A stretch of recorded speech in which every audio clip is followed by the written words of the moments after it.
south, and that's allowing for a weak little disturbance to push in from the Pacific. It's very weak. You won't see it depicted here on our 500 millibar map. But what I do want you to notice is that we do have more of that west to east flow coming in across the state, and that is allowing for a little moisture to scoot in across the region associated with that disturbance. Now you'll notice we've got a few stray showers, a few thunderstorms moving across portions of Colorado right now. Mainly these storms are going to hold together as they continue to track across the high country. Pushing from the west to the east. You can see kind of a lot of lightning showing up across the region.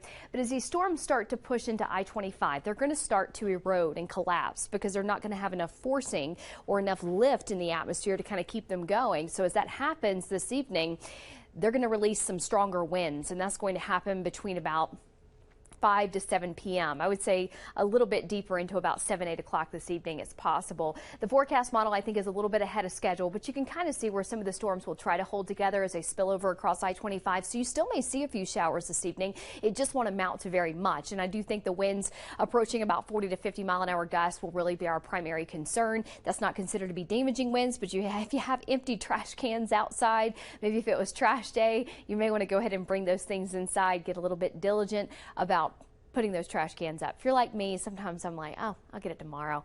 And you know, that can be a bad idea when you've got some strong winds coming in this evening. Temperatures will be in the 40s and 50s overnight tonight. I do think our 40s are going to be felt towards Monument and even west towards Teller County. We're not going to be below freezing tonight, but we are going to dip into the low 40s across our local mountain cities in northern El Paso County.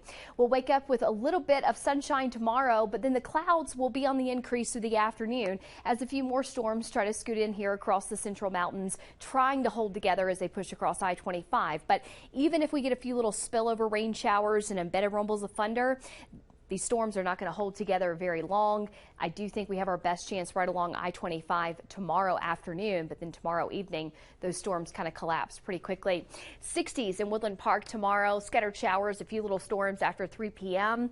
More clouds than anything across Colorado Springs and Monument for tomorrow. 80s in Canyon City and 80s in Pueblo, partly sunny, and then upper 80s here across the eastern plains. We will continue to trend above average as we move through most of the work week, with our next cold front not arriving until Saturday. Until then, it's just going to be these just general pop-up variety showers and storms across the region, mainly favoring the high country and not really holding together all that well as they push across I-25. It does look like we'll see a better chance of storms Wednesday, but I do think the surface will be a bit too dry to really collect some of these showers that'll try to fall across I-25 Wednesday afternoon. So case in point, we really don't expect a lot of measurable precipitation this work week. Temperatures will continue to trend to the 70s, near 80 degrees on Wednesday, but then, of course, our next cold front officially arriving on Saturday, and I do think we will start to see some showers and storms registering on the 7-day forecast here. We're still a little too far out, but temperatures are expected to fall into the 60s and 70s by the weekend as we officially welcome fall. That will be, of course, September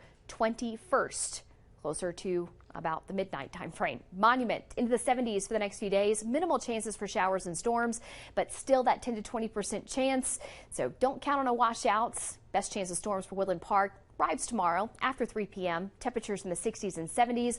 Overnight lows not below freezing just yet, but we are in the 30s and 40s for Teller County, remaining in the 50s for Canyon City. We'll be right back. Experience the freedom of adventure in a certified pre-owned Audi from Audi Colorado Springs. Audi Colorado Springs.